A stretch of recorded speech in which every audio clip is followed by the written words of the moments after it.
Et bonjour, bienvenue. On est à la fin de l'année et on a décidé, comme on avait fait au milieu d'année, de faire un petit récapitulatif et puis un petit bilan de sur tout ce qu'on a aimé en bande dessinée, en comics et au cinéma en 2024. On a plein de trucs desquels on aimerait vous parler. Et voilà, on a acheté plein de trucs, on a vu beaucoup de trucs. Et puis ça n'a pas été facile du tout de faire le tri, mais ouais. Bah, je vais commencer par un film dont j'avais pas parlé pendant le top de mi-année. Et puis je vais tout de suite commencer par un film assez lourd, assez dur. C'est un film qui s'appelle La Zone d'intérêt. Okay. The Zone of Interest de Jonathan Glazer. C'est trop bien de faire des tops parce que du coup il n'y a pas besoin de se dire de quelle année c'était. C'est forcément de 2024. Film hyper particulier parce que donc c'est un film qui raconte en fait le quotidien de la famille d'un officier allemand qui est responsable un peu des opérations à Auschwitz. Et donc il a sa maison à côté du camp et c'est l'histoire, voilà, c'est le quotidien de sa famille. Et le réalisateur, il a pris le parti de jamais filmer ce qui se passe dans le camp. Donc ça se centre vraiment sur sa famille, lui qui part au boulot le matin, qui revient, qui est crevé, qui en a plein le cul, qui dit « Ah, quel con l'autre, le management, ça va pas », tout ça. On n'a aucune image, par contre on a le son de ce qui se passe à l'intérieur du camp depuis l'extérieur, donc depuis leur jardin, comme ça, où ils ont leur piscine. Donc c'est très très malaisant. C'est un film qui laisse clairement pas indifférent. Et c'est hyper fort quoi, dans le propos, dans la réalisation. Il a fait un truc qui est assez fou aussi, c'est que pour chaque scène, il a un peu mis des caméras partout. Et il n'a jamais vraiment dit aux comédiens alors attention, c'est cette caméra-là. Comme ça, ils n'avaient pas, quand ils étaient plusieurs, à se soucier de se mettre en avant ou pas. L'idée, c'était vraiment de filmer... Une forme d'improvisation, quoi, aussi pour les acteurs. Ouais, enfin d'improvisation au niveau de l'espace, ouais. Et puis comme ça donne un petit côté un peu caméra de surveillance. Et c'est assez intéressant parce que du coup, ça crée vraiment un truc où des fois, il y a une scène qui se passe à l'intérieur d'une pièce et puis... lui, il va la filmer depuis le jardin parce qu'il avait mis une caméra dans le jardin, puis on va la voir depuis la fenêtre qui donne sur l'intérieur, quoi. Donc gros truc, bonne claque de cette année. Tu l'as pas drôle du tout. Tu l'as en petit DVD par contre? Non. Oh, non. Ouais. Ben, je rebondis alors directement là-dessus parce que j'ai deux bandes dessinées aussi un peu thématiques Seconde Guerre mondiale aussi, plutôt pas très... comment dire, assez sombre aussi. Et, c'est jamais trop fun. Hein. Il y a le tout premier, alors voilà, on le voit, on l'a déjà vu passer, il y a beaucoup de gens qui en ont quand même parlé de Luz, Deux filles nues. Et ces Deux filles nues, qu'est-ce que c'est? En fait, c'est un tableau. C'est un tableau d'un peintre, je crois qu'il est allemand, et il représente deux filles nues. Et il est fait, ce tableau, juste avant l'arrivée de Hitler au pouvoir, voilà. Et, ou peut-être voilà, dans les années 30, mais quand Hitler devient véritablement chancelier et qu'il y a son organisme de propagande qui commence à comment dire, décider de qu'est-ce qu'il y a comme art, et il y a l'art dégénéré, voilà, tous les artistes juifs peut-être un peu trop créatifs, ben voilà, ils étaient dans cet art dégénéré et ils voulaient plus que cet art très, tu vois, un peu hellénistique avec les belles proportions, voilà, la mentalité un petit peu nazie germanique, voilà, avec des dieux grecs et des dieux scandinaves à torse nu qui bravent les éléments. Et en fait, il raconte l'histoire de ce tableau.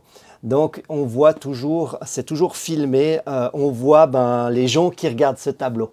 Voilà. Ou parfois, on voit aussi ce tableau, à un moment donné, ce tableau, il est acheté par un avocat ou par un membre éminent de la communauté juive d'une ville en Allemagne. Et ce tableau, il est placé sur un mur, mais il donne sur une fenêtre et il donne sur le bureau de ce... Je ne sais plus si c'est un avocat juif et ça. Et on voit en fait les saisons passées et on voit, je ne sais pas si c'est la nuit de cristal, mais on voit les années 30 quand il y a eu les pogroms, les premiers pogroms. Ah ouais. Et on voit les chemises brunes... Ah non, c'est les nazis. Oui, les chemises brunes qui défilent au flambeau dans les rues. Donc, on voit, à travers les yeux de ce tableau, on voit la nouvelle réalité allemande et on voit ce pauvre avocat juif qui est dans son bureau et on voit sa peur, ses craintes, on voit ce stress qui est en train de monter et on le voit aussi finalement mettre fin à ses jours. Voilà. Et en fait, après, ce tableau, bien sûr, il est déplacé dans un musée. Les Allemands, à un moment donné, ils avaient fait une exposition pour montrer l'art dégénéré. Donc, ils avaient rassemblé un peu toutes ces œuvres soi-disant dégénérées et ils les montraient aux Allemands et on voit en fait toute cette société allemande qui regarde ces tableaux et qui disent oh, quelle horreur vraiment ces tableaux faits par des hommes de couleur ou ces tableaux dégueulasses et on voit vraiment aussi cette mentalité allemande qui commence vraiment à se nazifier en fait. Mais on voit aussi quelques jeunes, quelques personnes qui ont encore ce goût pour l'art, mais on voit qu'ils sont sous pression et qui ne vont pas le crier à haute voix. Et à un moment donné, aussi, on voit les œuvres pillées. On voit tous ces tableaux qui ont été pillés par les élites du Troisième Reich. Et il y a plein de pages où on voit que le tableau est entassé avec d'autres tableaux. Donc on voit juste l'arrière de tableau jusqu'à la chute du Troisième Reich, où là, à nouveau, il est rendu à une héritière de cette famille juive des années 30. Et vraiment, mais très, très belle bande dessinée. Vraiment, j'ai adoré. Mais c'est un tableau qui a existé, donc. Et je crois qu'il a existé. Okay, Oui, je crois qu'il a existé. Ouais, si je ne m'abuse, je crois qu'il a existé. Et l'autre bande dessinée aussi sur la Seconde Guerre mondiale et qui va te parler, comme tu as des origines espagnoles, c'est L'Enfer bleu. Et celui-là, alors je ne l'ai pas vu énormément passer. Et est-ce que c'est parce qu'il est il a été édité par Paquet, c'est une maison d'édition genevoise, donc par Paco Assenio, chez Paquet. Et en fait, c'est... quand l'Allemagne nazie envahit l'URSS avec l'opération Barbarossa, en Espagne franquiste, il y a plein de jeunes qui sont un peu désœuvrés et qui se disent c'est peut-être le moment d'aller. Voilà, c'est vraiment encore cette période où on pense que les régimes autoritaires, l'Allemagne nazie, Mussolini, Franco, ils ont le vent en poupe et que ça va être le nouvel ordre mondial. Et en fait, il y a plein de petits jeunes, dont le héros de cette bande dessinée qui vit, je crois, il est en Andalousie et il a 18 ans et il s'emmerde dans la boucherie familiale et il décide de s'engager pour partir sur le front de l'Est. Et dès les premiers jours, arrivé dans la caserne franquiste, il voit qu'il n'y a rien qui est organisé. Alors, on voit vraiment peut-être un petit peu l'organisation franquiste juste au sortir de la guerre civile. Il n'y a un peu rien qui est organisé, ils crèvent de faim, ils n'ont pas les habits à leur taille. Et il se dirige en Russie et on voit en fait tout le trajet et on voit déjà les doutes de ce jeune homme. Et en fait, il commence cette guerre contre l'URSS. Et au début, c'est l'été, c'est l'automne, c'est pas forcément très agréable, il marche beaucoup. Et arrive l'hiver. Et t'imagines bien des bataillons d'Espagnols andalous qui commencent à devoir supporter la froid et la faim. Et c'est vraiment touchant parce qu'il y a ce côté vraiment méditerranéen, espagnol, ils sont généreux, ils sont assez idéalistes et en fait, ils veulent pas tuer les prisonniers. Ils ont ce côté, ils sont pas froids peut-être un peu comme les Allemands qui étaient vraiment déjà dans une guerre totale. Les Andalous et ces Espagnols, on voit qu'ils sont pas à l'aise tellement avec ça. Et ils se prennent d'affection pour des prisonniers russes qui deviennent aussi potes avec eux. Et à un moment donné, les Allemands sont un peu inquiets parce qu'ils disent la compagnie, les bataillons andalous, ils sont peut-être 2000 hommes, mais ils ont 6000 Russes qui sont avec eux à leur faire la bouffe, à leur faire... Et ils disent, mais les gars, vous pouvez pas garder tous ces prisonniers comme ça dans votre... si soudain ils se retournaient contre vous, ce serait terrible, quoi. Mais donc on les voit vraiment être mal à l'aise par rapport à ces prisonniers russes. Et malheureusement, les mois passent et la sauvagerie, les Russes, ils font pas non plus beaucoup de quartiers. Et on voit ces soldats, ces jeunes soldats qui commencent aussi à rentrer aussi dans cette barbarie, quoi. Ouais. Donc c'est vraiment assez touchant et c'est sur 2 volumes. Le deuxième sort, je crois, au printemps. Okay. Mais vraiment, j'ai été vraiment très émotionné. Je ne sais pas si ça on peut le dire comme ça, par cette bande dessinée. Je quoi. crois que Vraiment c'est juste, un chef-d'œuvre, quoi. Ouais. Voilà. Trop bien. Moi, j'avais prévu de parler de Godzilla Minus One. Ouais. Donc, il n'y a pas vraiment de rapport, c'est un peu sans transition comme ça. Mais Godzilla Minus One, qui est donc le dernier né des Godzilla, de Godzilla de la partie originale, Ouais. qui nous vient du Japon, parce que maintenant il y a tout un Monsterverse qui est fait aux États-Unis et puis qui est plutôt pas mal sur certains aspects, surtout dans les débuts de la série. C'était en 2024 les 70 ans de Godzilla. Oui. Et du coup, Godzilla Minus One, c'est le film qui était un petit peu le film anniversaire produit par la Toho, qui est la société de production originale. Et, Elle existe encore, cette... Ouais, c'est toujours eux qui détiennent les droits, puis c'est produit par Toho, quoi. Ouais. Et c'est réalisé par Takeshi Yamakazi, donc c'est un gars un peu de la vibe actuelle, quoi. Et c'est un film mais incroyable, quoi. Alors autant Godzilla, de toute façon c'est toujours culte, les originaux sont super, et puis après j'ai pas une connaissance ultime de tous les films parce qu'il y en a tellement. D'ailleurs, à ce sujet, je vous recommande fortement cet ouvrage-là, attention Akira, qui s'appelle Kaiju et envahisseurs de l'apocalypse, par Fabien Moreau, que je salue d'ailleurs. Salut Fabien.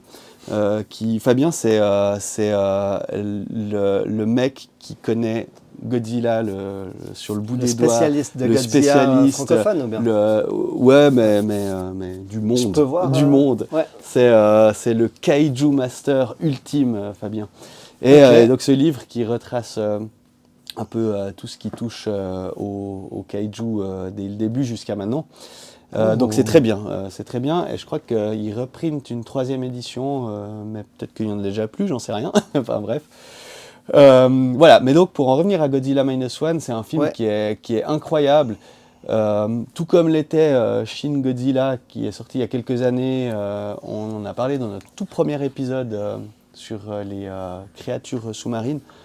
Et du coup, Godzilla Minus One, c'est vraiment un film déjà qui renoue un petit peu avec ce côté années 50, parce que c'est un film qui se passe dans les années 50. Ça se passe sur des bateaux qui essayent de traquer le monstre avec un plan pour essayer de s'en défaire. Et c'est vraiment, vraiment magnifique. Et il est sorti, je crois que c'est pas sorti encore en Blu-ray, c'est passé dans quelques cinémas en France, mais une version qui s'appelle Godzilla Minus One Minus Color.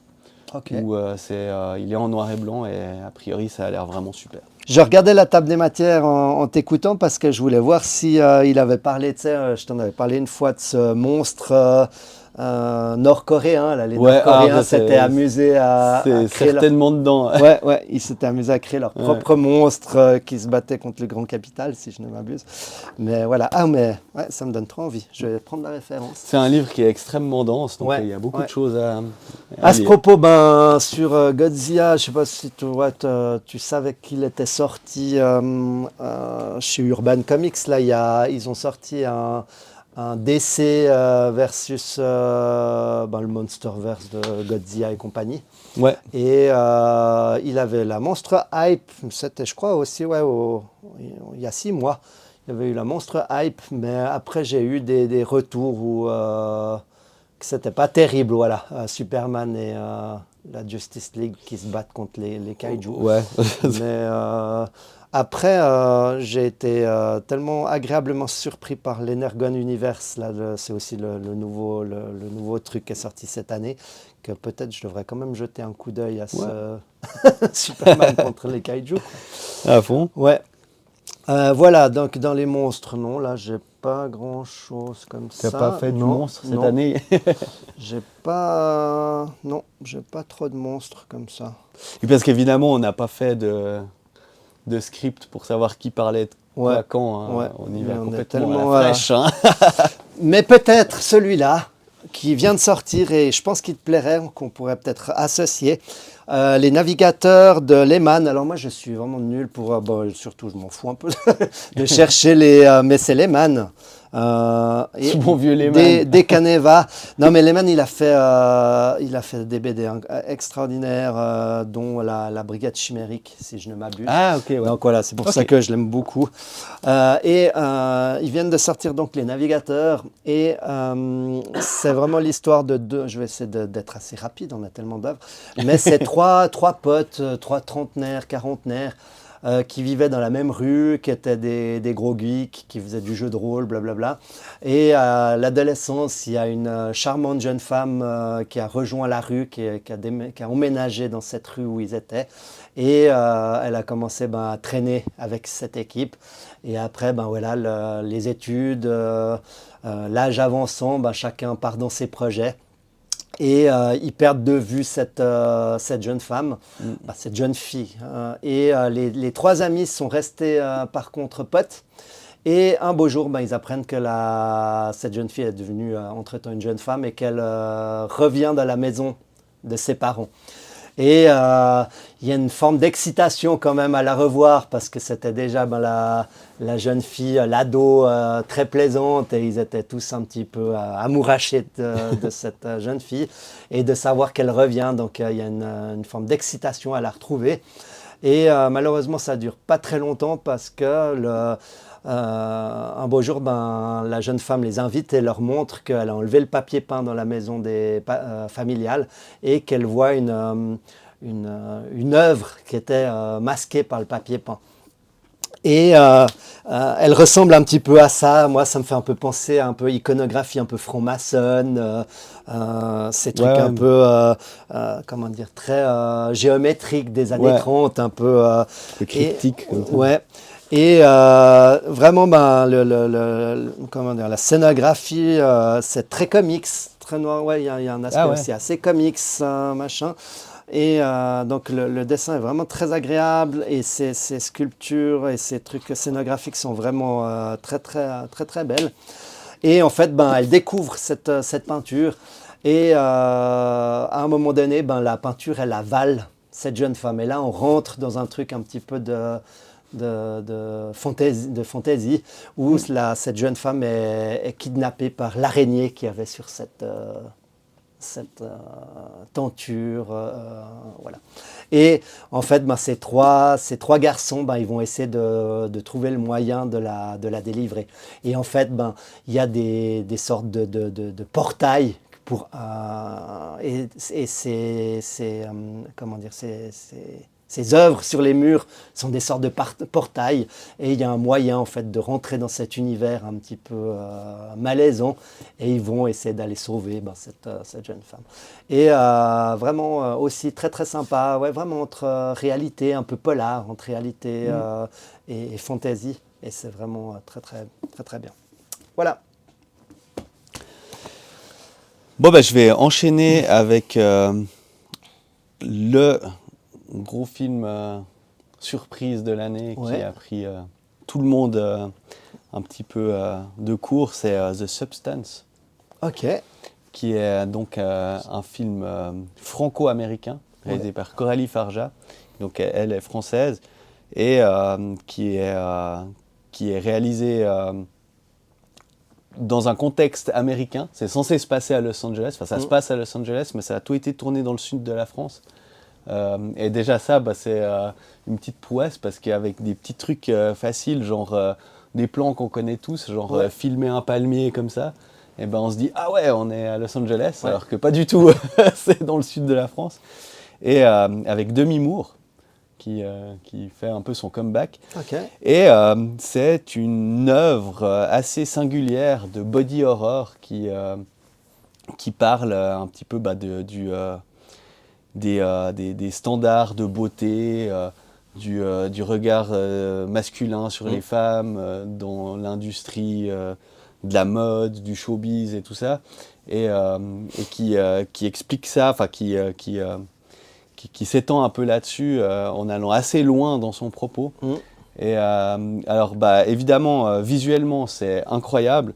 Je mettrai une affiche, on voit que bah, ça s'appelle The Substance, il y a cette substance un peu verte comme ça. Moi, ça m'a toujours fait penser à Reanimator. Ok, ouais. Et il y a vraiment bah, ce côté un peu savant fou, parce que bah, c'est en deux mots, c'est l'histoire d'une actrice qui... c'est Demi Moore ou bien? c'est Demi Moore, ouais.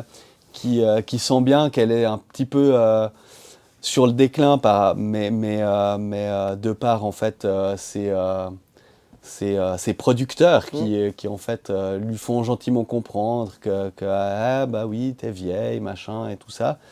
Et bah, en panique, elle tombe sur une substance qui peut en fait lui faire revenir une meilleure version d'elle-même, mais il y a des règles assez Une meilleure strictes. version d'être un peu la comtesse Bathory qui rajeunit un petit peu en ingurgitant. Ouais, cette alors il y a substance, clairement un côté comme ça, ouais. Ok. Mais en fait, il y a des règles, c'est qu'elle doit alterner entre cette meilleure version d'elle-même et elle-même, Ouais. je crois, une semaine sur deux. Et Ok. chaque jour où elle respecte pas ces règles, et bah, du coup, ça peut éventuellement péjorer le truc. Et du coup, avec ça, bah, ça va très loin. Et bah, c'est un film bah, qui évidemment utilise beaucoup de symbolique. La réalisatrice utilise beaucoup de symbolique là autour pour étoffer ce propos-là. Et bah, pour ça, bah, elle utilise une mise en scène qui est proche du génie. Ah ouais, à ce Ouais. point, ouais.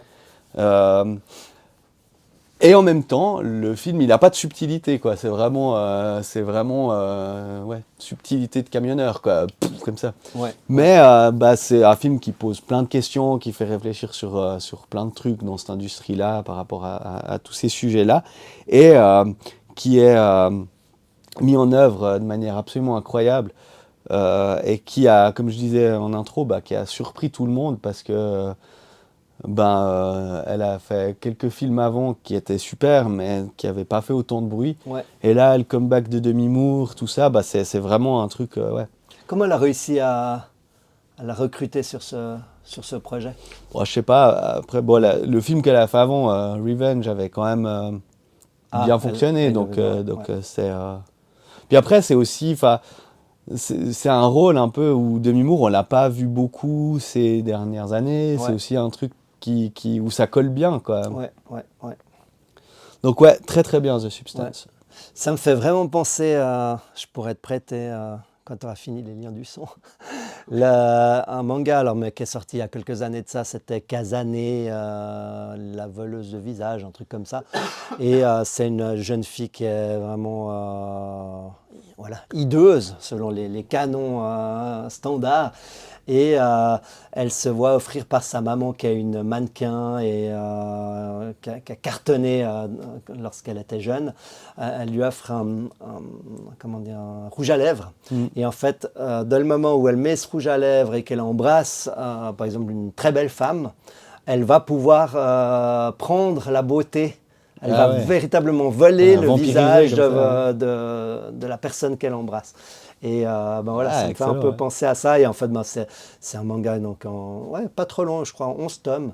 Et c'est génial parce qu'on voit voilà, comment elle doit voler les visages, comment elle doit créer cette carrière voilà, avec des visages volés, comment elle doit Ouais. kidnapper des belles femmes. Et ça me fait assez penser Ah, excellent. à ton film, quoi. Ouais. Ok, quoi d'autre? Bah écoute, moi j'ai quoi? Il y avait 8. Furiosa. Ah oui, oui, alors on peut en Bah oui, parler, parce même que les deux ensemble. ouais, Ouh là ouais. là, trop bien. Ah d'ailleurs, je vais sortir mon édition spéciale. Ouais, ouais, ouais. Euh, tac tac tac. Furiosa, voilà. Ah ouais. On se croirait dans une bibliothèque qui va chercher, la Voilà. médiathèque qui va chercher ses... Que j'ai pas encore regardé parce que c'est Oh. c'est l'édition Black and Chrome, donc j'ai pas encore vu celle-là. J'ai vu Ouais, énormément de fois la version cinéma. Mais donc voilà, après bah moi ça a été une grosse baffe en 2024. J'en ai déjà parlé dans d'autres ouais, vidéos, ouais. Il est sorti mais quand, en début d'année, celui-ci? en avril ou mai, je En crois. avril, ouais, Ouais. ouais. Donc bah voilà, énorme truc. Je le mentionne juste, je vais pas trop m'étaler parce qu'on en a tous entendu parler. Mais du coup, toi, tu l'as vu Moi, je l'ai récemment et vu puis t'as récemment, beaucoup ouais, ouais. apprécié, J'avais hein. pris Canal Plus là et je l'ai vu et vraiment j'ai adoré. Ouais. Mais j'avais complètement oublié que c'était un préquel ou un prologue au film précédent là. Je sais plus lequel, celui où il y avait le guitariste Ouais, sur ouais, un c'est gros bah, camion. Fury Road, ouais. Ouais, ouais, Ouais. Bah ouais, ouais, alors, bon, il y a tout plein d'interviews où George Miller, le ouais, réalisateur, il explique que lui, il raconte un peu toujours la même histoire, mm, mais de manière différente, quoi. ouais, Donc ouais, pour lui, ouais, dans sa tête, il n'est pas dans une optique de faire des suites ou des préquels, quoi. ouais, ouais, Mais c'est clair que bah oui, c'est l'histoire qui se situe avant les événements de Fury Road, quoi. ouais, ouais. Mais Ouais, je l'ai ouais. vraiment trouvé haletant, quoi. J'ai Ah adoré. Et ouais, c'est vrai que ce peuple-là, non, ceux qui ont la possession du python rocheux, là, qui sont tout blafards, Ah ouais, ouais. ils sont tellement malsains. Et ouais, vraiment, je me suis pas ennuyé une seule Ouais, seconde. J'ai trouvé ça tellement bien rythmé, tellement haletant. L'actrice, je trouvais elle tellement implacable. Et ça, il y a vraiment, ouais, énorme je truc, suis quoi. tombé, ouais, Donc voilà, ça c'est dedans. l'édition Black and Chrome, donc comme Godzilla Minus One Minus Color, c'est une version Ouais, en noir et chrome, où a priori il y a quand même des accents de couleur. ouais. Je l'ai Ah, pas tu l'as pas encore, encore regardé? mais je l'ai pas encore regardé parce que j'ai promis à un pote qu'on se faisait l'avant-première ensemble Ah, et du coup excellent. bah, Ouais, je respecte ma promesse puis je ouais, l'ai toujours pas regardé. Mais j'ai vraiment hâte parce que bah, c'est vraiment un film que j'ai surkiffé, quoi. ouais, Je suis allé voir ouais. 4 ou 5 fois au cinéma, je crois. Ouais, bah, je peux peut-être enchaîner, alors c'est rigolo, mais un peu, voilà, ces choses un peu fin d'un monde et ça. Alors moi, je suis plus dans un truc peut-être géopolitique, mais cette année, il y a le dernier Slava qui est sorti. C'est le tome 3 qui est sorti de Pierre-Henri Gaumont. Et c'est une histoire que j'ai adorée parce qu'elle est très originale, parce qu'elle se déroule dans les années 90, quand il y a la chute de l'Union soviétique. Voilà, donc c'est vraiment voilà, je fais le lien avec Furiosa parce que c'est la fin d'une ère, c'est voilà, c'est des systèmes qui doivent survivre, qui doivent trouver de nouvelles finalités, un nouveau Carrément, hein. sens. Et l'Union soviétique des années 90, c'est vraiment pas terrible. On voit vraiment la montée des oligarques, les mafias russes qui prennent possession de tout le tissu industriel soviétique. Et on voit vraiment que c'est vraiment abject et c'est vraiment horrible. Et on voit les petites gens, dont là, c'est une petite mine, je ne sais plus si c'est dans l'Oural, mais c'est une petite mine qui essaie juste de survivre et qui ne veut pas se faire racheter par un de ces oligarques qui veut juste prendre le truc et la dépecer, la vendre Ah à ouais. bas prix. Donc c'est une communauté de mineurs qui essaye d'empêcher cette vente. Et on voit vraiment tous les travers de la société russe. Et on peut faire aussi plein de parallèles avec un petit peu la Russie de Poutine aujourd'hui en voyant ben, voilà, le poids des mafias, le poids de ces oligarques qui peuvent vraiment mais, ruiner entièrement ben, la société russe. Quoi. Ouais. Voilà. C'est le tome Donc, 3. ça, c'est le tome 3. C'est une histoire suivie C'est vraiment une histoire sur 3 tomes. Ouais, Okay, ouais, vraiment. Voilà. Bah moi j'ai maintenant un film que j'ai découvert au NIF cette année. C'est un film qui s'appelle Animal, qui est également un film français, réalisé par, encore une fois par une femme, Emma Benestan. Incroyable film avec pour cadre la Camargue. Alors je sais pas si toi tu es déjà allé en Camargue. Non, mais je vois les chevaux qui courent sur les voilà, plages. Alors moi, moi on m'a pas, voilà, c'est l'image de la Camargue. Ouais. J'y suis jamais allé, j'ai toujours eu un peu cette image dans la tête. Et bon, ce film se passe en Camargue, dans des élevages de taureaux. Et on est un petit peu plongé dans cette ambiance-là avec le personnel qui bosse dans ces élevages de taureaux, qui font des sortes de compétitions où les taureaux portent un fanion, puis doivent attraper le fanion. Enfin, et puis il y a une histoire surnaturelle là autour qui va se développer autour de la protagoniste principale qui est incarnée par Oulaya Amamra, qui est juste exceptionnelle dans ce rôle. Et elle incarne une fille qui bosse justement dans ces élevages et puis qui va justement devoir un petit peu se démêler dans cette histoire surnaturelle. Et le film, il est incroyable visuellement parce que déjà, ces paysages de Camargue dont j'ignorais un peu tout. Et puis, elle filme beaucoup d'animaux comme ça, de manière très subtil, où il y a beaucoup de plans de nuit comme ça. Et il y a carrément, moi, des plans, j'avais jamais vu des plans de nuit aussi beaux, quoi. Et quand je l'ai vu au NIF, j'étais vraiment sur le cul, quoi. J'ose imaginer des taureaux, la puissance du taureau, avec les muscles saillants, ça doit être quelque chose. C'est toujours assez impressionnant, un taureau. Alors, le développement du scénario, on nous emmène dans des trucs vraiment assez intenses, assez graves, comme ça. Évidemment, no spoil, mais c'est sorti au cinéma, parce que moi je l'ai vu en festival, donc je l'ai vu évidemment un petit peu plus tôt, mais c'est sorti au cinéma, en tout cas en France, ces dernières semaines. Et ça devrait être dispo en support physique, je pense, début d'année prochaine. Mais gros truc Animal,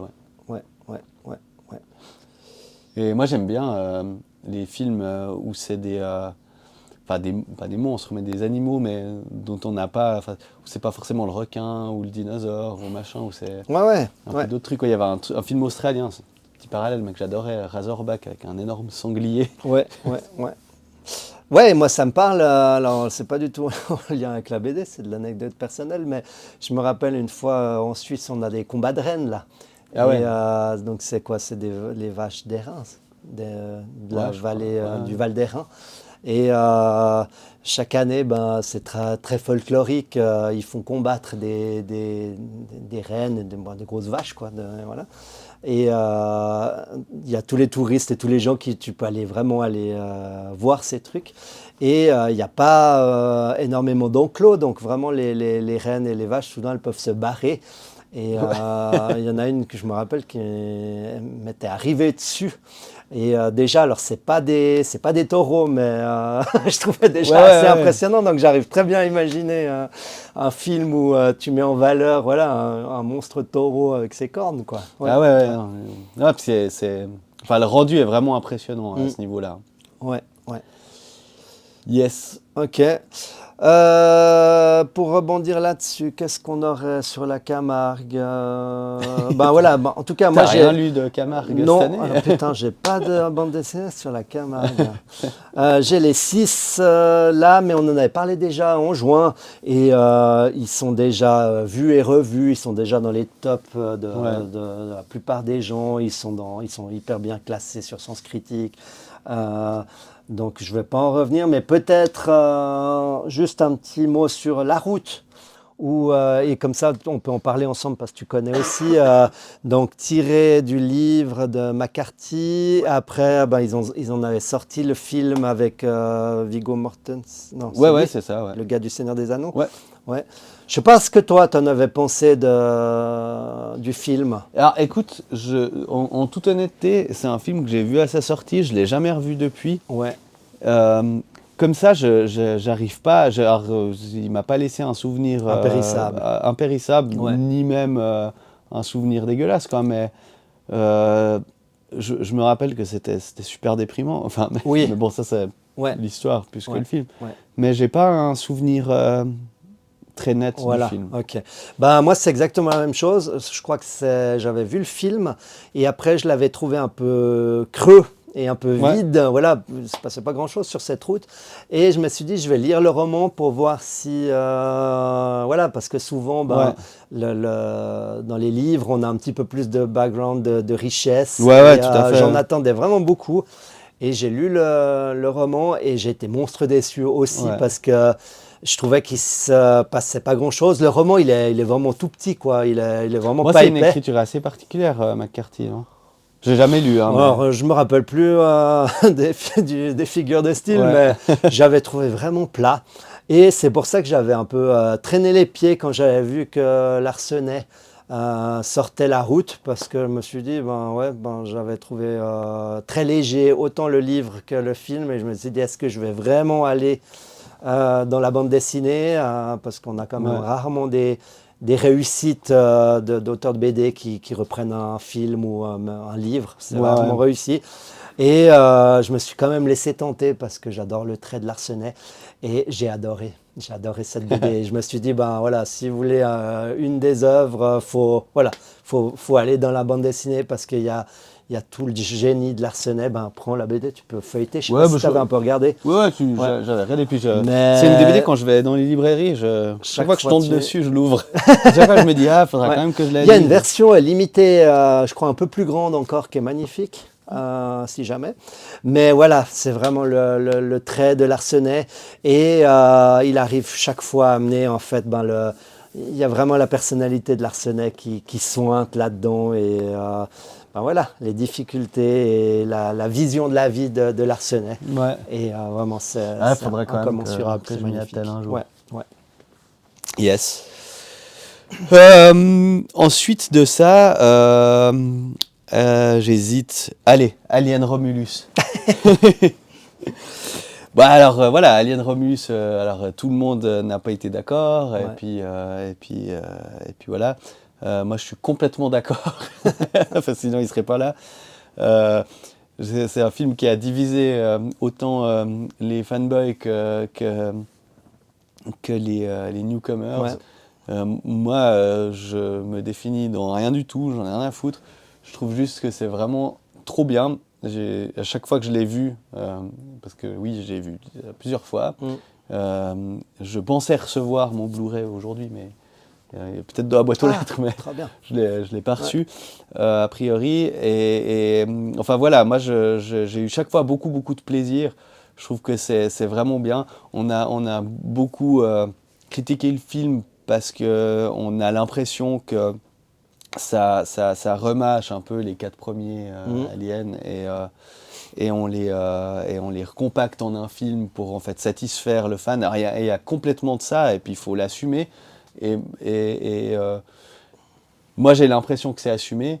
On a beaucoup parlé du fait que depuis que Disney a racheté la Fox et puis qu'ils ont les droits sur Alien, on sent trop leur implication et leur veto sur certaines décisions qui ont pu être prises.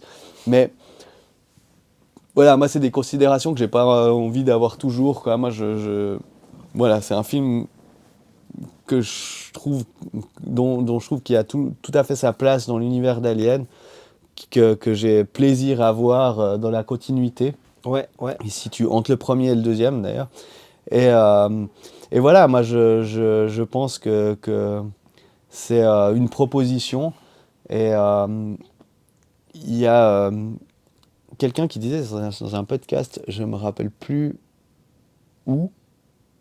Ah oui, je crois que c'était dans Shitlist, Ouais. où il parlait de ça. Et j'ai trouvé très intéressant le point de vue où il disait que en fait, les fans sont jamais vraiment contents parce que quand on a eu Prometheus et Covenant, donc Ceux d'avant. voilà, mais qui sont un peu voilà, qui sont pas des suites ni des préquels, qui sont un peu voilà des trucs un petit peu plus dans le fluff qu'autre chose. Ouais.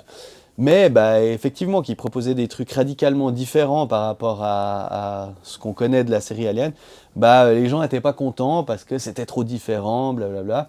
Et puis que là, avec Romulus, où on leur sert en gros quelque chose de complètement euh, formaté par rapport aux épisodes qu'ils connaissent, bah, ils sont pas contents parce que du coup ils connaissent trop. Donc quand ils s'y retrouvent pas, ils sont pas contents. Puis quand ils s'y retrouvent trop, ils sont pas contents. Ouais, ouais. Donc voilà, c'est pour ça que je dis, moi je me pose dans aucune de ces catégories. Moi Ouais. je passe un super moment à chaque fois parce que visuellement c'est super. Je trouve que le casting est vraiment bien fait. Il y a plein d'idées de mise en scène. Je trouve que le scénario tient la route. Il y a un gros truc sur lequel à chaque fois tout le monde revient aussi, c'est qu'il y a une histoire de- d'acteur qui est mort, qui revient, Ouais, ouais. donc qui est généré par une IA, ou enfin, je sais pas trop comment, qui est cette technologie qui est utilisée par exemple pour la princesse Leia ou pour le Moff Tarkin dans Star Wars, et puis qui est une technologie qui pose des grosses questions éthiques à chaque fois. Et effectivement, il y a ça dans Alien Romulus, c'est pas un truc que j'apprécie plus que ça, mais j'arrive à passer au-dessus, et puis apprécier le film Ouais, pour tout le reste, ouais, quoi. ouais. Ben ouais, c'est très bien que tu parles d'Alien parce que moi, ça a été aussi l'année 2024 de mon dépucelage Ah oui, c'est Alien. vrai, mais Moi, oui. j'avais 47 ans et j'avais jamais regardé Alien et tu étais tout excité et tu me disais, putain, se faire dépuceler d'Alien à 47 ans, j'aimerais tellement vivre ce que tu vas vivre, machin. Et tu m'as prêté un coffret avec les films. Malheureusement, bah, ma compagne, elle n'est pas trop film d'horreur. Alors, il faut que je trouve des moments où je suis seul pour un peu les regarder. Et j'ai regardé le premier, j'ai été monstre déçu. Voilà, je t'avais dit, j'ai été monstre déçu. Mais je me réjouis de regarder le 2 parce que c'est vrai que je trouvais un peu on voit que c'est quand même un 80s.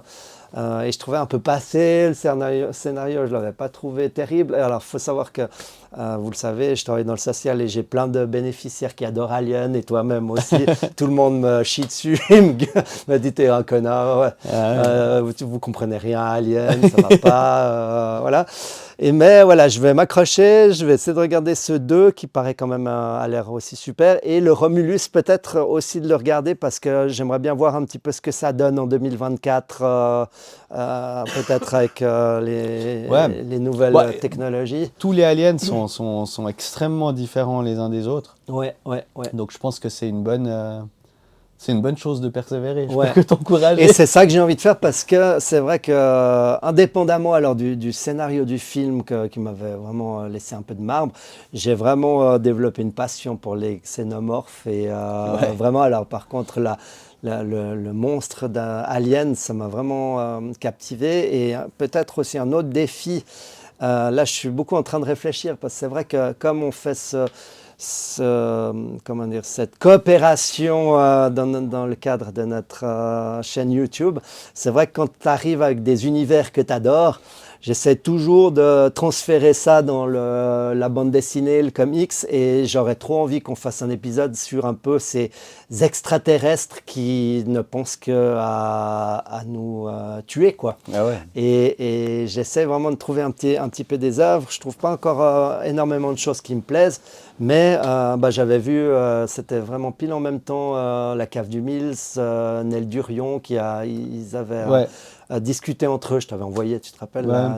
l'émission, où finalement Nel Durion proposait quelques comics aliens. Ouais. Et il en parlait extrêmement bien.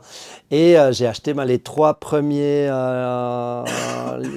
derniers comics qui sont sortis il y a quelques années, édités par Panini.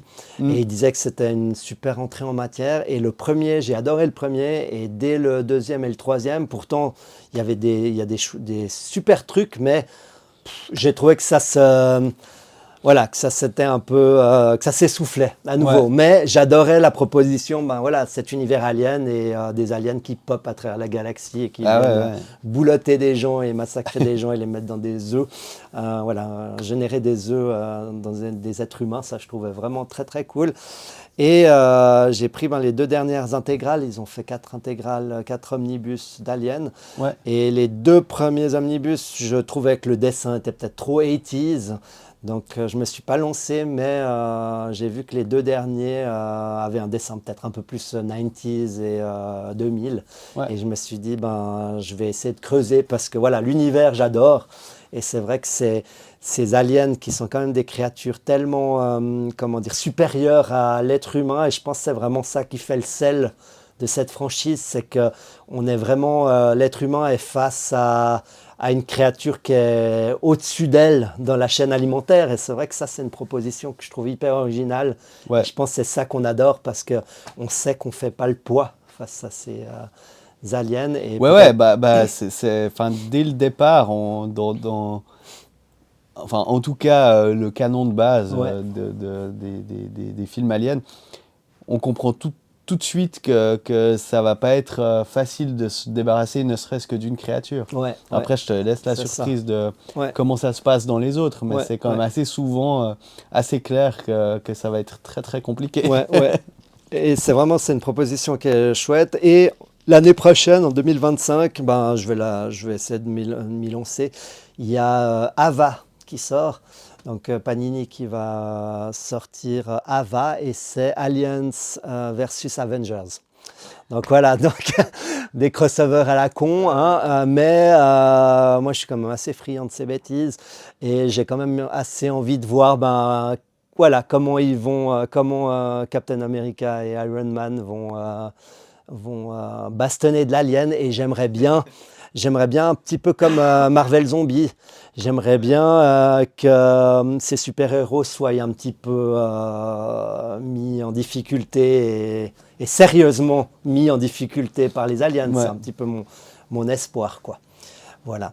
Et peut-être, en parlant des crossovers, moi je pensais pas que j'allais y aller. Donc voilà, vous voyez Optimus Prime et c'est tout le monde en a entendu parler cette année. C'est l'arrivée de l'Energon Universe. C'est de Kirkman, celui qui a fait Walking Dead. Ouais. Qui a fait aussi Invincible. Moi j'étais un fan de la première heure de Walking Dead et d'Invincible. Et l'Energon Universe, je me suis dit, mais j'aime pas les G.I. Joe, je jouais quand j'étais gamin. Par contre, j'ai un petit faible pour les Transformers, mais c'est vraiment cette Madeleine de Proust. Ouais. Mais les films sont tellement catastrophiques que voilà. Il y en a un qui était bien. Ah ouais? Le premier était cool. Le premier était cool. Ouais. Faudrait que je le revoie. Mais voilà, je me suis dit, mais qu'est-ce que ça va être? Et j'ai quand même craqué. Il y avait tu sais, ils les mettent dans des pochettes blind, aveugles, tu sais pas. Ouais. Voilà. Et finalement, j'ai vu la pochette, je me suis dit, allez, est-ce que j'arrive à choper la version la plus rare voilà, il y a plusieurs couvertures différentes. Ouais. Et malheureusement, non, j'ai pas eu la couverture la plus rare. Mais j'ai lu et c'est Daniel Warren Johnson qui a fait Do a Powerbomb et qui a fait plein de BD, plein de comics ces dernières années qui ont vraiment cartonné. Et je suis tombé là-dessus et j'ai adoré en fait la proposition cool, de Daniel Warren Johnson. Parce que c'est vrai que les Autobots, les Decepticons, quand ils se battent, dans les films, j'ai toujours trouvé assez... des robots qui se battent, c'est pas très fluide et ça. Et Daniel Warren Johnson, dans cet ouvrage-là, c'est pas mal parce que les robots font un peu du catch, donc il y a un peu de cette fluidité. Il arrive à amener de la fluidité dans les combats. Et il y a Starscream, putain le geek qui connaît les noms, Starscream qui va prendre des êtres humains et les écraser, ou il va arracher des membres. Donc il y a un côté aussi assez gore, et c'est vraiment, ouais, il a réussi à sublimer le combat de robots. Et là, je viens de recevoir le deuxième, donc je me réjouis de lire la suite. Et voilà, j'avais commencé, j'ai vu le Cobra, Cobra Commander, ça c'est le méchant des G.I. Joe. Ouais. Et je me suis dit, putain, j'ai quand même envie de voir ce qu'ils en font. Et c'est inégal, quoi. Il y en a quoi, 5, 6 qui sont sortis maintenant. Et il y en a 2, 3 qui sont, ouais, il y en a 3 qui sont vraiment très très bien, et 2, 3 qui sont, voilà, le Cobra Commander par exemple, il est pas terrible, mais tu vois toutes ces références, tu vois tous ces personnages G.I. Joe je sais pas si toi t'as joué quand t'étais gamin. Ah ouais. Mais j'attends juste le ninja blanc de G.I. Joe, et il y a quand même ce fan service qui fonctionne quand même assez bien sur moi. Et je vois bien que donc c'est inégal, mais Kirkman, il a quand même, quand tout sera rassemblé, ce sera à nouveau super, quoi. Donc voilà, je suis parti pour suivre toute la série, quoi. Voilà, en ce qui me concerne. Trop bien. Tu m'as presque convaincu. Pourtant, si j'aime pas du tout les Transformers. Un truc qui me... Moi, j'aime juste Starscream. C'est déjà à l'époque, dans le dessin animé, c'était le lieutenant de Megatron qui essaye toujours d'être le calife à la place du calife. Ouais. Et il y a aussi, comment il s'appelle, Soundwave, le robot radiocassette, quoi, et, qui sortait le chien là, et le vautour par son... Voilà. Il y a ce côté assez funky des Decepticons, quoi. Ouais, complètement. Bon du coup moi j'enchaîne sur un film qui n'a rien à voir avec tout ça, parce que c'est un film dramatique anglais qui s'appelle All of Us Strangers. Ok. Qui est un film qui raconte l'histoire, donc c'est réalisé par Andrew Haigh. Ouais. Je n'ai pas du tout en tête ce qu'il a fait d'autre. Voilà. On regardera. Donc c'est un film qui met en scène un immeuble qui doit être évacué, on ne sait pas trop pourquoi. Et il y a un gars qui vit tout seul là-dedans, qui est scénariste, comme ça, enfin écrivain-scénariste, qui n'a pas envie de quitter l'immeuble. Et du coup, il se rend compte qu'il y a un autre gars qui vit plus haut, qui n'a pas envie de quitter l'immeuble non plus. Et du coup, ils se retrouvent les deux dans cet immeuble. Et puis, ils tombent amoureux, ces deux gars. Et il va se passer tout un truc un peu métaphorique comme ça, où lui, il va un peu retourner dans la maison de son enfance, revoir ses parents qui sont décédés quelques années plus tôt. Ouais. Et enfin, moi, ce film, il m'a détruit, quoi. C'est d'une tristesse. Mais c'est réaliste totale. Ou il y a aussi des éléments un peu fantastiques qui commencent à rentrer? Disons que c'est plutôt un peu onirique comme ça, et puis on comprend à un moment donné si c'est fantastique ou pas. Ouais. Ok. Mais enfin, si c'est ce qu'il en est vraiment. Ouais. Et dans cet immeuble, on voit que ces deux personnages. Les autres, ils ont évacué. On les voit vraiment que c'est des silhouettes comme ça en bas. Il n'y a plus que dans l'immeuble alors. Ouais. Okay. Et c'est très beau, c'est hyper poétique, c'est incarné par ces deux gars. Donc l'acteur qui joue le rôle de l'écrivain, c'est Andrew Scott, qu'on connaît très récemment parce qu'il a fait cette série sur Netflix, Ripley. Ok. Cette série en noir et blanc, enfin l'histoire du talentueux Monsieur Ripley. Ok. Acteur incroyable. C'est un Écossais, je crois. Et il a, dans la série Sherlock Holmes aussi, il jouait Moriarty. C'est un super rôle aussi. Ouais. Et l'autre acteur, qui est donc ce gars un peu fêtard, comme ça, qui aussi, vu que l'autre est un peu dépressif, comme ça, qui lui montre un peu un côté un peu plus festif, quoi, alors qu'ils sont les deux dans cet immeuble, puis que c'est déjà un peu glauque à la base. Et lui est interprété par Paul Mescal, qui joue dans le nouveau Gladiator. Ok, ouais. Qui est vachement plus intéressant dans ce film-là que dans Gladiator. D'un Gladiator 2. Ouais.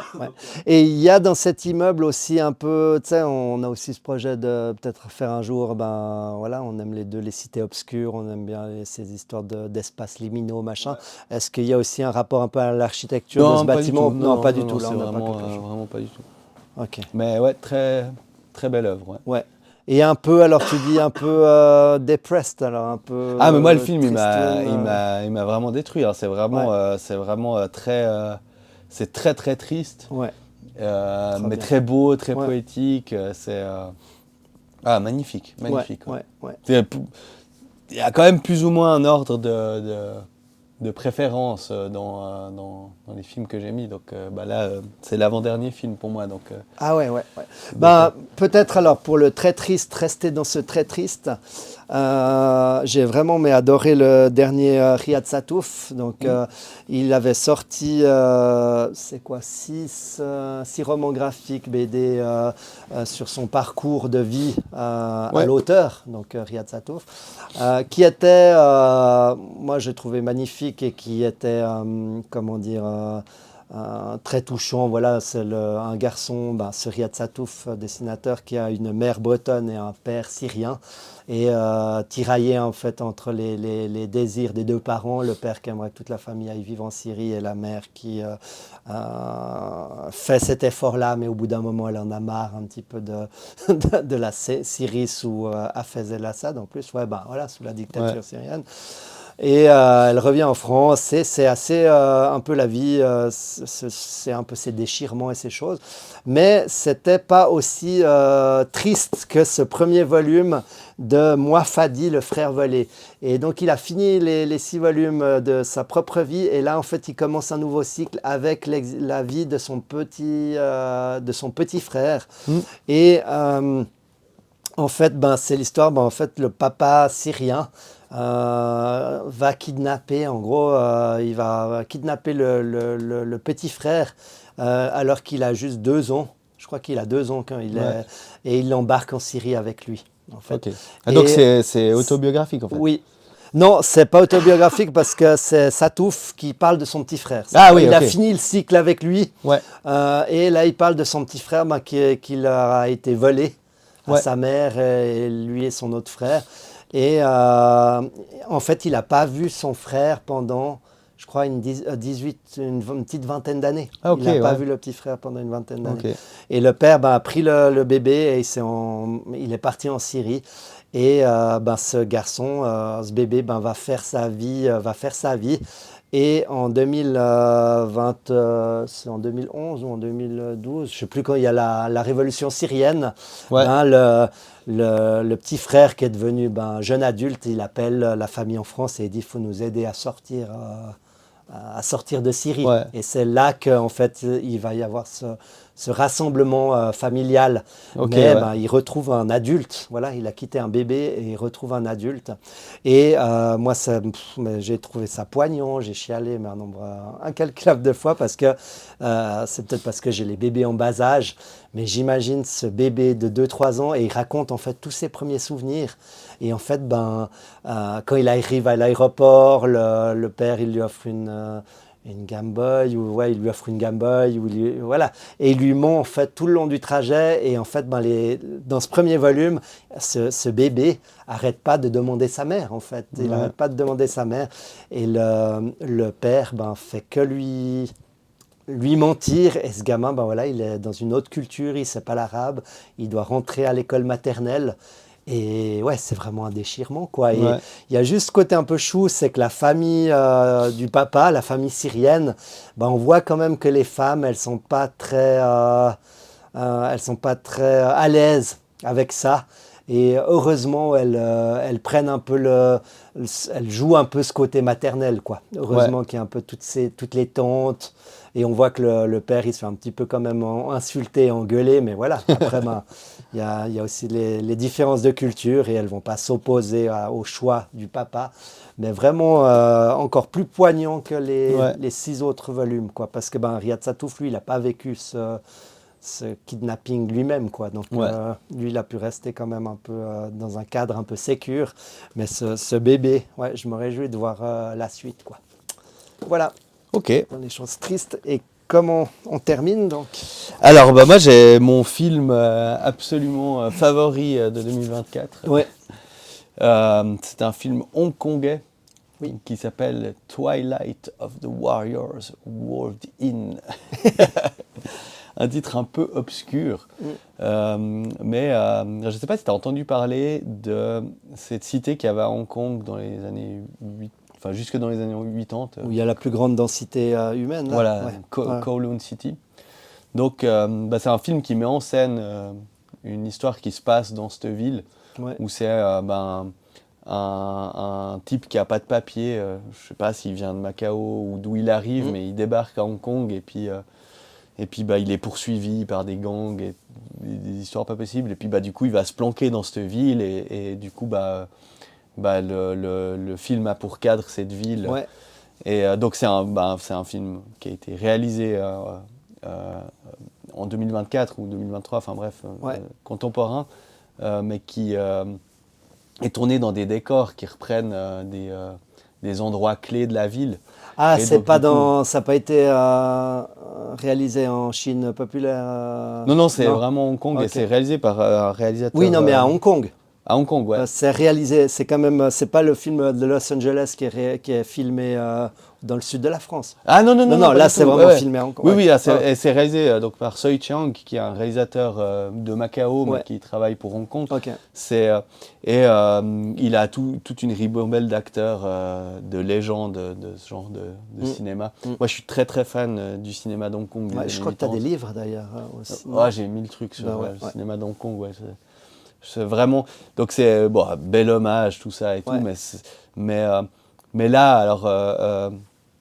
À l'inverse d'Alien, hein, où je me satisfais de l'hommage et puis des clins d'œil et tout ça, là c'est vraiment un truc en soi, quoi. C'est pas parce que ça se passe dans les années 80 et puis il y a Sammo Hung et puis Louis Ko qui sont des légendes du cinéma d'action et d'arts martiaux de cette période-là.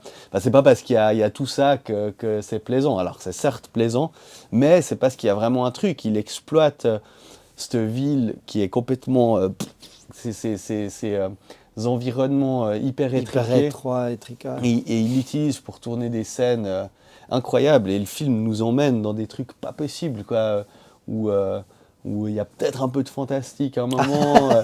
Il y en a enfin, toujours vraiment, un petit peu il avec- va- ouais, ouais. ouais. Non, mais enfin, je crois qu'il dure 2h40 le Ouais. truc, mais l'histoire est super bien, c'est touchant, enfin ouais, c'est vraiment Là, tu as le DVD ou pas? c'est pas encore sorti. Pas encore ça. Non. C'est un gros banger le truc. Enfin voilà, découvert au NIF aussi. Ouais. Évidemment pas sorti ici en Suisse. Je crois que c'est passé dans quelques salles en France. Ouais. Mais ouais, c'est clairement de loin mon plus gros coup de cœur de Ouais. 2024. Ouais. Et tu comptes acquérir le DVD ou bien quand il sortira en Ouais, physique, je vais. Oui, tu vas j'ai essayer déjà d'attraper, commandé là. le Blu-ray. Ouais. Ah ouais. Ouais. Ouais. Ouais. Et je crois d'ailleurs que il s'appelle City of Darkness Ouais. et c'est adapté d'un manga chinois, un manhwa. Ah, Damano. Ouais. Ah, ok. Ouais. Tu me donneras la ref alors. Ouais, ça s'appelle Ok. City of Darkness. Ah, City of Darkness. Ouais. Ok. Ouais. Alors j'ai aucune idée si c'est trouvable ou pas. Ouais. Ouais. Si Ouais. Je vais si faire quelqu'un la a, recherche. Ouais. Ouais. a la Mais- ref de ce truc-là, si Ouais. c'est trouvable, volontiers. Ouais. Mais c'est ça, c'est très bien que tu me parles de ce manoir, parce que c'est vrai que c'est notre première année véritablement de collaboration à ce niveau-là. Et c'est vrai que tu as quand même beaucoup d'aspects dans tes films, il y a toujours un peu de fantastique, horreur, fantastique, c'est quand même Ouais. ton cheval de bataille. Ouais, c'est vrai que si je regarde, dans à les part huit films. la zone d'intérêt dans ce que j'ai parlé aujourd'hui, Ouais, ouais. il y a que du fantastique. Ouais, et c'est vrai que moi, cette année, ça a aussi été ça. J'ai énormément lu. Alors, j'ai pas proposé de manga, tu remarqueras, parce que Ouais. voilà, il y a pas trop de mangas qui ont commencé véritablement cette année où il y a 1, 2 volumes, voilà. Donc, et c'est vrai que moi, je suis en train de rattraper un retard en manga, donc je suis plutôt à lire, voilà, des grandes tirées d'œuvres, Ouais. machin. Mais ouais, j'ai pas sélectionné de manga, mais c'est vrai que dans notre projet, je lis énormément. Aujourd'hui, je suis beaucoup à la recherche de trucs d'horreur, de trucs un petit Mhm. peu fantastiques, un peu malsains. Et c'est vrai que j'essaie ben, voilà, de converger un petit peu aussi dans ton univers pour justement avoir qu'on ait Ouais. des thématiques qui pourront vraiment être homogènes, quoi. Ouais, ouais, Voilà. ouais. Et c'est vrai ben, que c'est assez jouissif de faire ces recherches-là. Et c'est vrai que ben, toi, tu as cette recherche de faire un truc sur Hellraiser. Et je Ouais. suis aussi ben, en train de rechercher un petit peu, ben, par exemple, des mangas, des comics où il y a un peu cet aspect un peu malsain à la Hellraiser, à la Berserk, à la Requiem. Voilà. Et je suis un petit peu en train de faire ces recherches. Donc je pense l'année prochaine on sera un peu plus homogène aussi dans nos Ouais, recommandations. comment on Ouais, articule nos thématiques, ouais, ouais. c'est ça. Et moi, ben, peut-être la dernière œuvre, ben, peut-être toi, tu as aussi quelque chose. Je me suis dit, on pourrait aussi avoir une œuvre un peu top pour les enfants. Voilà, si toi, tu penses à un film que tu as regardé avec tes enfants de cette année que tu as adoré. Mais je ne sais pas ce qui me prend, mais j'avais envie de parler de Mitsuo. Ce sera en 2 volumes. Et c'est fantastique. Voilà, et je t'ai vraiment invité à le lire. Et c'est en fait ben, un garçon atypique. Je pense qu'il a un léger TSA, trouble du spectre autistique. Et en fait, ben, ça commence des parents qui sont dans un conseil avec des doyens et des profs d'une école. Et les profs lui disent ben, que leur gamin, il ne peut plus rester, il a trop de troubles et il ne peut même pas rester dans cette école inclusive. Faut le rebasculer en institution, quoi. Mm. La mère, elle a le cœur fondu parce qu'elle veut pas, elle sait que son fils déteste cette institution, Ouais. qui s'y sent pas bien. Et en fait, elle fugue aussi. Voilà, je fais le lien avec Fatih. Elle fugue aussi avec son fils, mais pas trop loin. Elle fugue dans un village en France. Et en fait, elle se dit, et ce gamin, en fait, il est fasciné par un monde un petit peu de space opéra. Et il est que dans cet univers-là. Et la mère, elle dit, mais il faut que j'arrive à le ramener. Et on sait très bien que pour ben, être en lien avec ses enfants, ben, il faut rentrer dans l'univers. Et en fait, ben, elle commence à se déguiser. Voilà, elle rentre en fait dans le monde imaginaire de ce Ouais. gamin. Et ce gamin, il a un vaisseau spatial, il combat, c'est un truc un petit peu Star Wars, il combat un peu un empire du mal, et il a un vaisseau spatial, et en fait, ben, ils arrivent à intégrer la maman qui va devenir la mécano du vaisseau, et elle rentre en lien avec ce gamin comme ça. Ok. Et ils louent un... Non, ils sont dans un petit appartement dans la campagne et il y a la propriétaire, c'est une vieille femme, et son frère, des personnes âgées qui vont rentrer aussi dans le délire. Donc, ils rentrent dans l'univers imaginaire du garçon. Et à un moment donné, ben, malheureusement, le papa, lui, qui est resté en ville, il y a les services sociaux qui disent ben, il est où ce gamin il n'est pas scolarisé. Il y a la protection de la jeunesse qui arrive et Ouais. qui veulent rechercher ce gamin. Et le père, ben, il reçoit une lettre, une adresse de la maman parce qu'ils sont quand même en contact. Et la maman, elle lui dit ben, je suis là, laisse-moi quelques semaines. Ouais. J'ai l'impression que je peux récupérer notre fils, blablabla. Et le père, ben, il est coincé face à la protection de la jeunesse et il donne l'adresse. Et c'est génial parce que ben, il y a cette affreuse assistante sociale qui arrive avec 2 flics dans le village rechercher le gamin. Et en fait, l'enfant, ben, il voit vraiment les troupes impériales, il voit le mal. Voilà. Et c'est génial parce que ben, tu vois la maman qui essaye de s'enfuir avec le gamin. Et c'est tout sous le prisme de ce monde imaginaire. Et l'assistante sociale, c'est une sorcière. Les flics, c'est un peu des stormtroopers maléfiques, Ouais. machin. Et finalement, il y a le père qui arrive à la rescousse Et il a aussi mis un déguisement, machin. Et on attend en fait le deuxième volume où on va voir, ben voilà, ce sera l'épilogue et on verra comment ils vont se sortir de ce mauvais pas et voir comment le gamin va évoluer avec des parents qui essaient vraiment de rentrer en lien avec leur fils. Et c'est vraiment à nouveau hyper poignant, hyper touchant.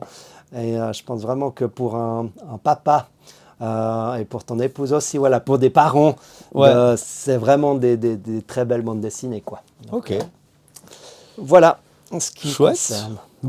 Est-ce que toi, tu as un film aussi que tu as vu, peut-être avec un truc peut-être plus familial qui t'a un peu captivé cette année?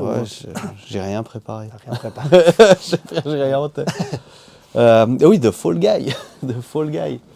Qui est un film familial, le film familial par excellence. Qui est donc la version cinéma de la série mythique des années 80, L'homme qui tombe à pic. Ah, ok. Qui a aucune place dans un top plus que ça, mais qui a sa place par contre dans le top des films divertissants, parce que c'est un excellent divertissement, c'est super bien fait, c'est avec Ryan Gosling et Emily Blunt, ça marche super bien, ça se passe dans le milieu de la cascade, comme L'homme qui tombe à pic, et c'est très drôle, ça marche super bien. Et excellent film famille. Ah ben voilà, j'ai peut-être quelque chose alors pour ces fêtes alors. C'est peut-être un peu petit. Encore un peu petit. Okay. Bon ben voilà, je crois qu'on a un peu on a fait le tour. Donc, évidemment, on a lu et vu beaucoup plus de choses que tout ça. Et puis des fois les tops c'est fluctuant. Moi peut-être que demain je vous sortirai d'autres films. Et voilà, mais du coup, c'était une année qui était plutôt pas mal, je trouve, par rapport à 2023. Au niveau cinéma.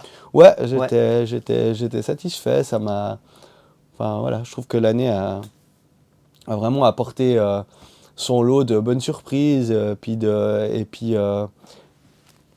pas énormément de déceptions non plus. Des fois, c'est aussi ça. Une année, c'est des trucs où on se réjouit, puis finalement, c'est nul.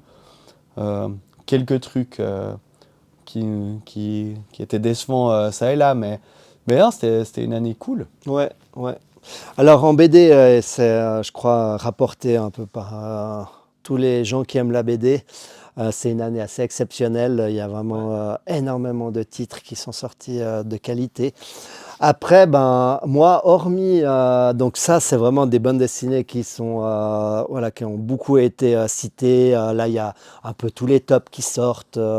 Ça va des Inrecuptibles à plein d'autres plateformes. Et il y a aussi la cinquantaine de titres qui a été nominé pour Angoulême, qui va en janvier-février 2025. Et c'est vrai que là, j'ai encore une dizaine de titres que je vais prendre pour un petit peu... donc je pense qu'il y a encore plein de titres qui sont géniaux, que je vais découvrir dans les prochaines semaines. Je mettrai peut-être sur Instagram. On fera un petit update. Mais c'est vrai que... et je crois que c'est la problématique de tous ces youtubeurs, c'est qu'il y a tellement de titres qui sortent. Et moi, j'ai déjà mes bibliothèques qui sont pleines de chez pleines, et je crois que ça nous concerne. On est tous concernés par ça. Et moi, c'est pour ça que j'ai agrandi. Et moi, je sais que je peux pas tout acheter, tout ce qui sort, pour essayer de trouver des pépites peut-être plus personnelles. Hormis c'est vraiment cet Enfer bleu qui vient de sortir, et que là, j'ai pas vu grand-chose sortir. Mais tous ces livres, c'est vraiment déjà des grands classiques à ce niveau-là. Et c'est vrai que moi, je vais tendance plus à investir l'argent qu'on a dans ces œuvres qui sont assez cultes. Donc, il n'y a pas beaucoup d'originalité dans mon top. Mais c'était une très, très belle année, quoi. Belle année. Trop bien. Merci pour cette première année aussi. Et les personnes qui nous ont suivis. Vraiment, ce serait trop cool d'interagir avec nous. On sait, on est chiant avec nos formats hyper longs. Voilà, on On sait va que la toucher jeune les génération veut du TikTok et veut des formats courts ouais. et aimerait Mais on fera peut-être pas. mais on fait pas, on s'en a rien à foutre. Non, Et, non. on est des vieux cons. Ouais. Mais c'est vrai que si n'hésitez pas à interagir sur les posts, voilà, et c'est Ouais, ou avec nous plaisir de écrire pouvoir, directement. ouais, On ou a sur déjà eu des Instagram. interactions Ouais, ouais, sympas avec certains et certaines d'entre vous. ouais, On a échangé un peu sur complètement, des œuvres, donc complètement. n'hésitez pas. Et Et vraiment, venez aussi nous dire, et c'est ça, moi, qui me manque dans... alors, peut-être que moi, je suis peut-être atypique et un peu maladroit, mais des fois, ben, voilà, je vais commenter des vidéos d'autres youtubeurs, pourtant que j'apprécie, et je dis, bah, là, cette BD, j'ai détesté, j'ai trouvé pas terrible, et c'est vrai que, ben, des fois, les gens, ils te répondent, ben, voilà, c'est les goûts et les couleurs, ben, évidemment, évidemment que c'est les goûts et les couleurs, mais je trouve juste dommage de pouvoir un peu, ben voilà, juste argumenter, donner voilà, d'aller dans de l'argumentation, d'aller dans quelque chose de léger, et même peut-être, voilà, être un peu dans ce truc un peu punk. Alors on a peut-être nous ce côté rock, voilà, on est vraiment des rockers, et c'est de pouvoir des fois juste dire, bah ça c'est de la merde et j'ai trouvé ça nul, et en rire, voilà, et c'est vrai qu'il y a ce côté vraiment toujours un peu aseptisé sur YouTube et sur les commentaires, où il faut toujours dire, voilà, ta chaîne c'est génial, c'est super, et se voir répondre merci beaucoup, merci, voilà, ce côté un peu aseptisé, je trouvais un peu dommage, donc n'hésitez pas, alors nous c'est avec plaisir que si on a une œuvre qu'on a trouvée nulle et que vous avez envie de la défendre, alors venez nous défoncer, ou si vous n'avez pas aimé quelque chose qu'on a aimé, ou vice-versa, vraiment ouais, ne vous gênez pas, et c'est voilà, ce côté un peu rock'n'roll, un peu punk, ce serait mais avec oui, plaisir. Voilà. faut qu'on se tape un peu. Hein. Allez, C'est ça. Alors à très bientôt. merci et à très bientôt. Merci, Ciao. ciao.